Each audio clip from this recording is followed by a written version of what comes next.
and curse. I can't use words that can't be used on air or on TV. Everything else, you get live and direct. I'm going to eat. I'm going to drink. I'm just not going to burp and fart. No, that's just too much. The Man Cave Show is just chill, laid back.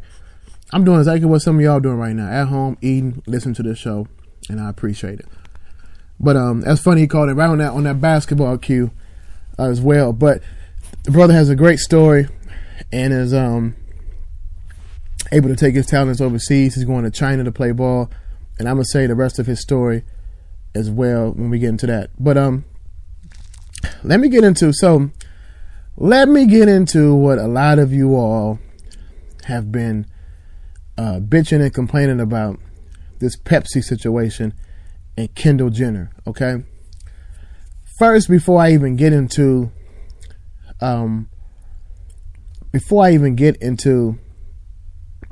the situation, I want to give you my opinion on this first.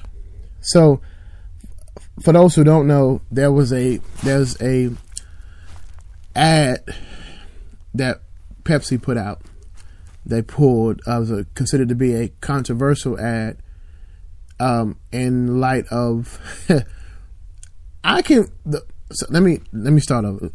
So, Pepsi came out with this ad in lieu of all the protests that have been happening around the world, and they somehow found a way to incorporate protesters drinking Pepsi. Now, I felt like it was great marketing, but completely bad timing.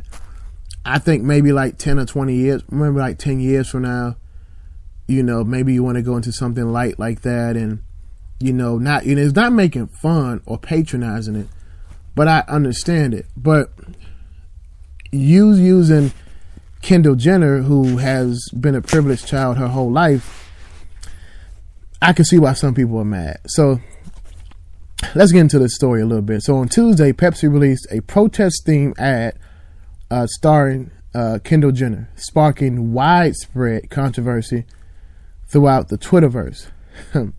Social media users called out the company for its tone-deaf ad and the model for her participation in the fake protest for profit. Many were not amused by the company's choice to use Jenner, as her family has mostly remained mum about the injustices against black and brown people in this country. I respect them on that, because they show and hell day black men, but that's a whole nother question. That's a whole nother conversation. However, Pepsi has since pulled the commercial and apologized to Jenner for the backlash she received. Now a source close to the situation has revealed that the ad was not supposed to air in the United States, only overseas. But once the internet got a hold of it, thanks to Jenner and her mother tweeting a link out to the new ad, so blame them, that was all she wrote. I keep telling y'all, the internet is undefeated, you all.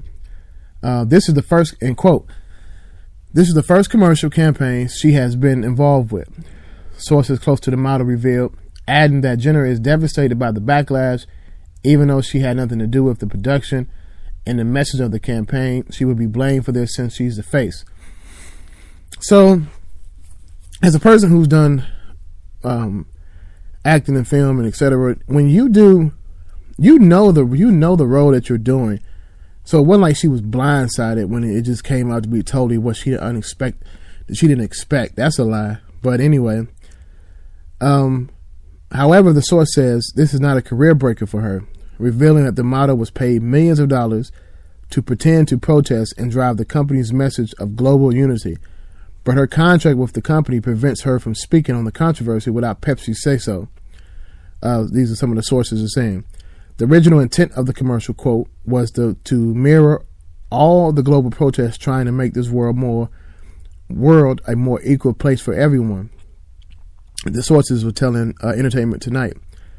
But they quote, but they should have used they should have had a celebrity face tied to it if they wanted to try to send a strong message. And I agree. It should have been, Kylie Jenner is not a celebrity. She's just she's a daughter of a celebrity, I guess, or she's just, I don't know how would you describe Kylie Jenner? To me, I just think she's just another spoiled white kid who wants to associate herself with black culture like her sisters and mother did. Maybe I'm wrong for that, but it's the truth. And but yeah, so that ad campaign was pulled ASAP, and I keep telling y'all, man, that the internet is undefeated. So people be careful and be mindful of what you post on the internet, because it is definitely undefeated. So here's something that's funny, and I want to get into my coon of the week. Your attention, please. This is an important announcement. So my coon of the week is very interesting subject. Very interesting person, and again, somebody who follows suits of not understanding that the internet is undefeated, and here's why. So I'm gonna get into the who, and I'm gonna get into the why, so you can understand why it happened. Because at first I had to research, and I was like, oh. Then I thought about the timing. I was like, it was really bad timing. So for those all my ESPN Sports Center fans and sports fans around the world, no other than Sage Steele has been booted from ESPN NBA Countdown. Now, of course, that's the black woman on the show. You've seen her. She is a better version of Pam. I forgot the girl that they do in the NFL, the one that has the bad hair. What's her name? Pam, I forgot her name. But so she's a black sports analyst, and she made a terrible mistake. But let me get into why she was. So this is what more and more is going on with the story. So critics online have been celebrating Sage Steele's removal. She's received a great amount of backlash over the last few months over multiple comments she made regarding the black community, politics, and most recently, the Muslim ban that she says made her miss her flight. So, ESPN had recently issued guidelines that are aimed to limit political commentary from their own air talents unless it's connected to sports.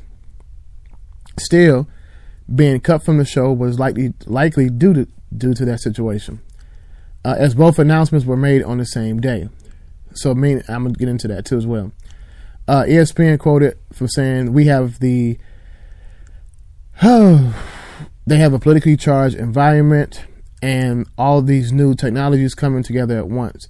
Patrick Stegman, chair of ESPN's editorial board, he said this in a blog post, quote, "Based on that, we've wanted the policy to reflect the reality of the world today. There are people talking about politics in ways we have not seen before, and we're not immune from that."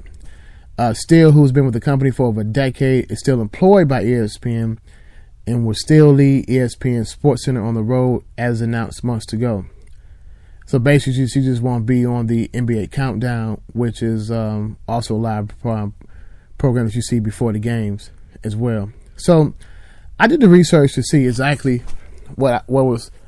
I've seen her make some Stephen A. Smith comments when it comes to black culture, and because Stephen A. Smith goes a little bit too far, and it's not. He just sounds like you sound like a dude that you sound black 1 minute, you sound like you understand, but then you sound like Bill O'Reilly in the same breath.